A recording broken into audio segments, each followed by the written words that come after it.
Hello guys, ஒவ்வொரு நாளும் பல விஞ்ஞானிகள் பல கேள்விகளுக்கான பதிலை தேடி கடலின் ஆழத்துக்கு போறாங்க. ஏன்னா நம்ம கிரகத்துல உள்ள கடலும் பல அறியப்படாத விஷயங்கள்ல ஒன்னாகும். இன்னைக்கு இருக்கும் பல நவீன தொழில்நுட்பங்களை வச்சு ஒவ்வொரு நாளும் புது புது ரகசியங்களை விஞ்ஞானிகள் கண்டுபிடிச்சாலும் சில மர்மங்கள் ரொம்ப விசித்திரமாகவும் பல ஆண்டுகள் ஆராய்ச்சி நடத்தினாலும் பதில் கிடைக்காம தான் இருக்கு. அது என்னங்கிற கேள்விக்கு விளக்கமும் கிடையாது. இன்னைக்கு வீடியோல விஞ்ஞானிகளை ஆச்சரியப்படுத்திய 10 நீருக்கு அடியில கிடைச்ச கண்டுபிடிப்புகளை பத்தி பார்ப்போம் வாங்க.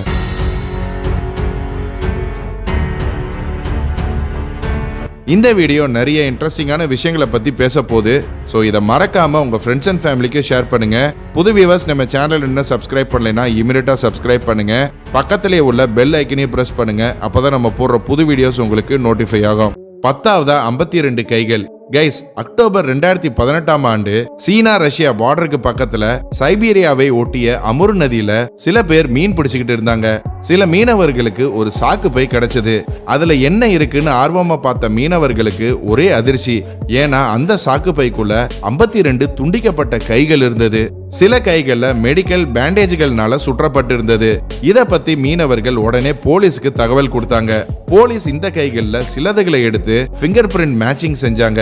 அதுல இது 26 வித்தியாசமான மனிதர்களுடைய கையின்னு தெரிய வந்தது. இந்த செய்தி காட்டுத்தீ மாதிரி அந்த ஊர்ல பரவியது. சிலர் இந்த கைகள் சிறையில உள்ள கைதிகளுடையதுன்னு சொன்னாங்க. சிலர் இதுல மெடிக்கல் பேண்டேஜ் இருக்கிறதுனால இது மருத்துவர்கள்னால வெட்டப்பட்டிருக்கலாம்னு சொன்னாங்க. ஆனா இதுக்கான உண்மையான காரணம் என்னங்கிறது மர்மமாக தான் இருக்கு. ஏன்னா சைபீரியா அரசாங்கம் இந்த கைகளை போரன்சிக் லேபுக்கு அனுப்பியும் இந்த 52 கைகள் யாருடையதுன்னு அவங்களால கண்டுபிடிக்கவே முடியல. 9ஆவதா த சவுண்ட் ஆஃப் ஐஸ்பர்க்ஸ். பல விஞ்ஞானிகள் ஆழமான கடலுக்கு அடியில மர்மமான ஒலிகளை பதிவு பண்ணியிருக்காங்க. ஆனா இன்னைக்கு வரைக்கும் விஞ்ஞானிகளை அதிர்ச்சிக்குள்ளாக்கும் வித்தியாசமான மற்றும் விசித்திரமான ஒலி ஒண்ணு இருக்கு. இது என்னங்கிற கேள்விக்கு யாருக்கிட்டையும் சரியான பதிலே இல்ல. அண்டர் வாட்டர் பிரிசன் சொல்லப்படும் இடத்துல இருந்து இந்த ஒலி பதிவு பண்ணப்பட்டது. அந்த ஒலியை கேளுங்க.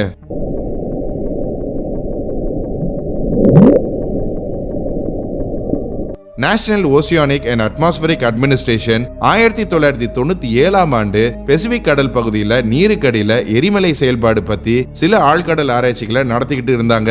அப்போ இந்த ஒலி அவங்களுடைய ஹைட்ரோபோன்ஸ்ல பதிவானது. 3219 கிலோமீட்டர் தொலைவுல உள்ள பல ஹைட்ரோபோன்ஸ்லயும் இந்த ஒலி பதிவானது. NOAA இது பனிப்பாறை வெடிக்கும் சத்தம்னு சொல்றாங்க. ஆனா எல்லாரும் இந்த தியரிய நம்ப மாட்டாங்க. அண்டர் வாட்டர் மைக்ரோபோன்ஸ் அழைக்கப்படும் ஹைட்ரோபோன்ஸ் இந்த விசித்திரமான ப்ளூப் சவுண்ட பல தடவை பதிவு செஞ்சிருக்கு. மற்றும் இந்த சவுண்ட இதுவரைக்கும் யாரும் இதுக்கு முன்னாடி கேட்டதும் இல்ல. சில விஞ்ஞானிகள் இந்த சவுண்டு ஏதோ ஒரு பெரிய உயிரினத்தின் ஒலின்னு சொல்றாங்க. தண்ணீருக்கு அடியில பெரிய ஒலியை உருவாக்கும் திறன் கொண்ட ப்ளூ வேல்னால கூட இப்படி ஒரு ஒலியை உருவாக்க முடியாது. அப்போ இந்த சவுண்ட் என்னவாக இருக்கும்? 8ஆவதா ஷார்கானோ. உலகின் முதல் சுறா எரிமலை. ஆமாங்க, உண்மையாதான் சொல்றேன். இது ஏதோ சயின்ஸ் பிக்ஷன் படம் மாதிரி தோணலாம். நீங்க நம்புறீங்களோ இல்லையோ, உண்மையிலேயே இந்த எரிமலைக்குள்ள சுறா மீன்கள் இருக்கு. இந்த சுறா நிரம்பிய எரிமலை சமீபத்துல கூட வெடிச்சது. நாசா இந்த எரிமலை வெடிப்பின் புகைப்படங்களை கூட வெளியிட்டாங்க. ஆனா நீங்க நினைக்கிற மாதிரி இந்த எரிமலை ஏதோ மலைக்கு மேல இல்ல. இது சாலமன் ஐலாண்ட்ஸின் கடற்கரையில இருந்து 20 மைல் தொலைவுல கடலின் ஆழத்துல இருக்கும் ஒரு ஆக்டிவ் வால்கனோவாகும். இந்த எரிமலைக்கு பேர் கவச்சி வால்கனோ. இந்த எரிமலை கடலுக்கு அடியில இருந்தாலும் இதுக்குள்ள இருக்கும் சூழ்நிலை ரொம்ப மோசமாக இருக்கும். அதாவது பயங்கர அழுக்கான நீர் மற்றும் ஆசிட் நிறைந்ததாக இருக்கும். இந்த காரணங்கள்னால இந்த எரிமலைக்குள்ள கடல்வாழ் உயிரினங்கள் காணப்படுறது ரொம்ப அரிதான விஷயம். இதை ஆய்வு செய்ய விஞ்ஞானிகள் ஒரு கேமராவை இந்த வால்கனோக்குள்ள அனுப்பினாங்க. அந்த கேமராவில் பதிவான வீடியோக்களை பார்த்து ஆராய்ச்சியாளர்கள் அதிர்ந்து போனாங்க. ஏன்னா இந்த எரிமலைக்குள்ள பல ஜெல்லிஃபிஷ் நீர்வாழ் உயிரினங்களை பார்த்தாங்க. இதுல இன்னும் இவங்களை ஆச்சரியப்படுத்திய விஷயம் என்னன்னா, இங்க நிறைய சுறா மீன்கள், ஹேமரேட் சுறா மீன்களும் இருந்தது. ஆக்டிவா இருக்கும் ஒரு எரிமலைக்குள்ள இவ்வளவு சுறா மீன்கள் இருப்பது விஞ்ஞானிகளை மிரள வச்சது. ஏன்னா பொதுவா சுறா மீன்கள் இந்த மாதிரி இடங்கள்ல வாழாதுன்னு விஞ்ஞானிகள் சொல்றாங்க. ஒருவேளை இதுதான் பரிணாமமோ? 7ஆவதா த லயன் சிட்டி. சீனாவின் ஜீஷியாங் ப்ராவின்ஸ்ல 1000 ஐலாண்ட் லேக்னு அழைக்கப்படும் குவிண்டாவ் லேக் இருக்கு. இந்த ஏரி இயற்கையானது கிடையாது, மனிதனால் உருவாக்கப்பட்டது. இந்த ஏரிக்கடியில 3 லட்சம் மக்கள் வாழ்ந்த ஒரு அழகான நகரம் இருக்குன்னு சொன்னா எவ்வளவு ஆச்சரியப்படுவீங்க. ஆமாங்க, 1959ஆம் ஆண்டு சீன அரசாங்கம் இந்த இடத்த இண்டஸ்ட்ரியலைஸ் பண்ணும் நோக்கத்தோடு இந்த நகரத்தை வெள்ளத்துல மூழ்கியது. இங்க ஒரு மின் உற்பத்தி நிலையம் கட்டப்படுவதற்கு முன்னாடி 1000 ஆண்டுகள் பழமையான சீன கலாச்சாரத்துல உயர்ந்த ஒரு அழகான நகரம் இருந்தது. இங்க சீன அரசாங்கம்னால ஹைட்ரோ பவர் பிளான்ட் கட்டப்பட்டதால் இந்த பகுதி முழுவதும் ஏரியாக மாறியது.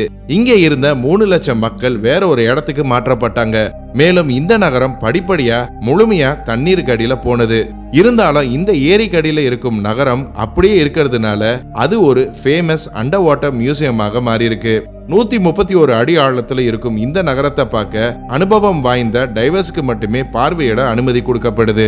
6வதா the kiss of death. Sarcastic fringe ஹெட்ங்கிற இந்த மீனை பத்தி கேள்விப்பட்டப்போ இப்படி ஒரு பேரான்னு யோசிச்சேன். இப்படி ஒரு பேரோடு ஒரு மீன் இருக்க வாய்ப்பே இல்லைன்னு நினைச்சேன். ஆனா இத பார்த்ததுக்கு அப்புறம் இப்படி ஒரு மீன் இருக்கான்னு ஆச்சரியப்பட்டேன். இந்த மீன் எப்படி இருக்கும்னு சொல்றேன் கேளுங்க. இந்த மீன் வட அமெரிக்காவின் கடற்கரையில பெசிபிக் பகுதியில மட்டுமே காணப்படும். இது பொதுவா 240 அடி ஆழத்துல தான் வாழும். இந்த மீன் 12 இன்ச் நீளம் மட்டுமே இருக்கும். இது நிலத்தடி அடுக்குகள்ல இருந்து எட்டி பார்க்கும். அதுவே வெளியே வந்தா பயமுறுத்தும் வகையில ஆக்ரோஷமா நடந்துக்கும். இது தன்னோட இடத்துக்குள்ள ஊடுருவும் நபர்களை தாக்குறத தவிர்க்கிறதே இல்ல. இதோட வாயில இருக்கும் கூர்மையான ஊசி போன்ற பற்களை வச்சு இரைய பிடிக்கவும் தன்னை பாதுகாத்துக்கவும் செய்யும். இந்த மீனோட பாதுகாக்கும் முறையில சில ஸ்டேஜஸ் இருக்கு. முதல்ல வாயை திறந்து மூடும். தனக்கு ஆபத்து வந்தா அதோட வாயை முடிஞ்ச வரைக்கும் அகலமா திறக்கும். இதனால இதோட அளவு ரொம்ப பெருசா தெரியும். தன்னோட இடத்தை விட்டு கொடுக்க கூடாதுங்கிறதுக்காக இன்னொரு மீனோடு வாயை பெருசா திறந்தபடி சண்டை போடும். இததான் கிஸ் ஆஃப் டெத்னு விஞ்ஞானிகள் சொல்றாங்க.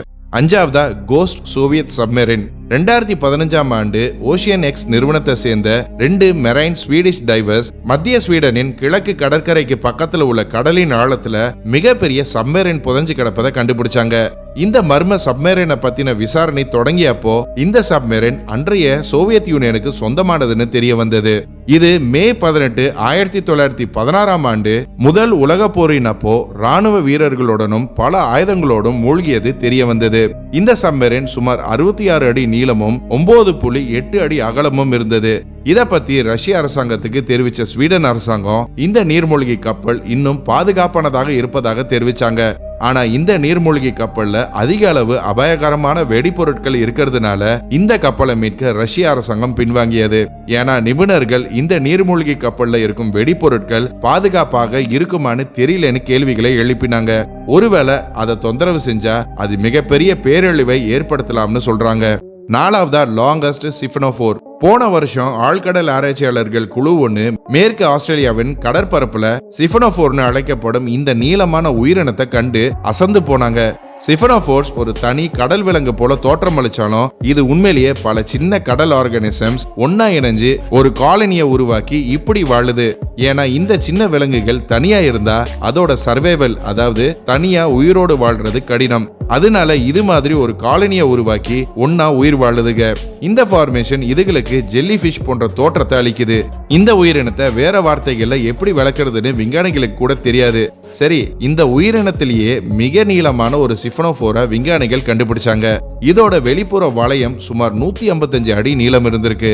ஆனா இதோட முழு நீளம் அளவு சுமார் 329 அடி நீளம் இருந்திருக்கு. சிஃபனோஃபோர் உயிரினங்கள்ல பல வகை இருந்தாலும் இதுதான் இந்த வகையில உலகின் மிக நீளமான உயிரினமாக சொல்லப்படுது. ஏன்னா இதுக்கு முன்னாடி 120 அடி நீளம் உள்ள சிஃபனோஃபோரை தான் விஞ்ஞானிகள் கண்டுபிடிச்சாங்க. ஆனா இது அந்த ரெக்கார்டை உடைச்சிருச்சு. சிஃபனோஃபோர்கள் மெல்லியதாகவும் ஜெல்லி ஃபிஷ் போலவும் ஆரஞ்சு மற்றும் ப்ளூ கலர்ல இருக்கும். 3வதா த மெகலடன் நெக்லஸ். ஆழ்கடல் ஆராய்ச்சினாலே டைட்டானிக்கை பத்தின ஒரு ஆராய்ச்சி இல்லாம இருக்காது. ஒருவேளை பிளாக் பஸ்டர் திரைப்படமான டைட்டானிக்கின் கதை உண்மையா இருந்தா அதுல வரும் வியக்க வைக்கும் நெக்லஸ் ஆன ஹார்ட் ஆஃப் ஓஷியனும் இன்னும் கடலுக்கு அடியில இருந்தா ஆராய்ச்சியாளர்கள் அப்படிப்பட்ட ஒரு விஷயத்தை கண்டுபிடிச்சிருக்காங்க.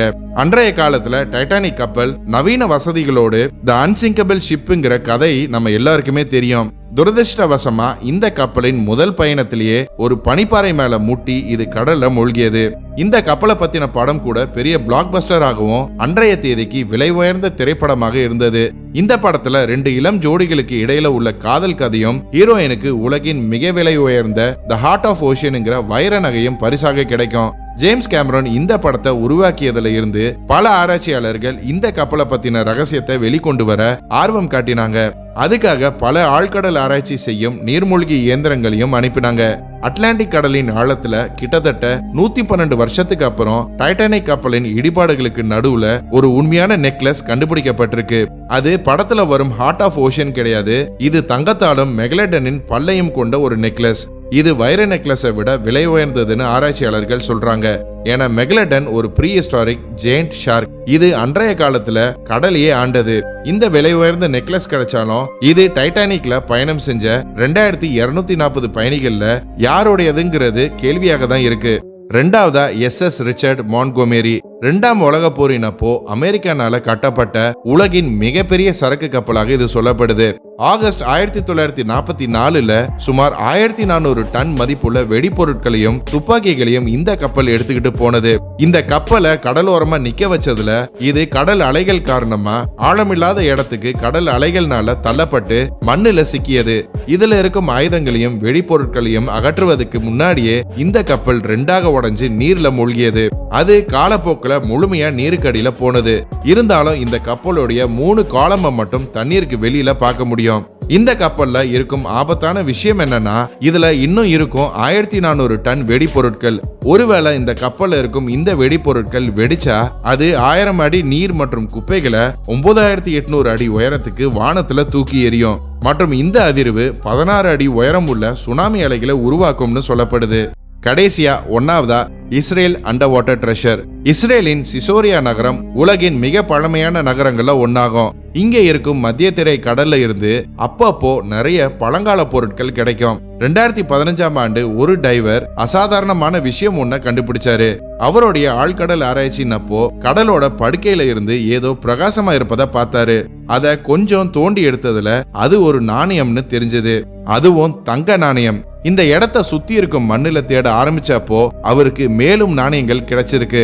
அதுவும் 1 இல்ல 2 இல்ல சுமார் 2000 தங்க நாணயங்கள் கிடைச்சிருக்கு. இந்த 2000 தங்க காசுகளோட மதிப்பு சுமார் $1 மில்லியன். ஆனா இவரு உடனடியா உள்ளூர் அதிகாரிகளுக்கு இந்த தகவலை சொல்லி இந்த தங்க நாணயங்களை அதிகாரிகள் கிட்ட ஒப்படைச்சிட்டாரு. இந்த தங்க நாணயங்கள் எல்லாம் 24 கேரட் தங்கத்தால செய்யப்பட்டதாக சொல்லப்படுது. ஆயிரக்கணக்கான ஆண்டுகளா இது கடலுக்கு அடியில கிடந்தாலும் இந்த நாணயங்கள் எல்லாமே முற்றிலும் பாதுகாப்பா இருந்தது. ஓகே கைஸ், இன்னைக்கு வீடியோ அவ்வளவுதான். கடைசியா பார்த்தது போல உங்களுக்கு இப்படி 2000 தங்க காசுகள் கிடைச்சா என்ன பண்ணுவீங்க? உங்க பதில கமெண்ட்ஸ்ல சொல்லுங்க. இந்த வீடியோ பிடிச்சிருந்தா லைக் பண்ணுங்க, ஷேர் பண்ணுங்க. போன வாரம் கமெண்ட் பண்ண 10 பேரை பார்ப்போம்.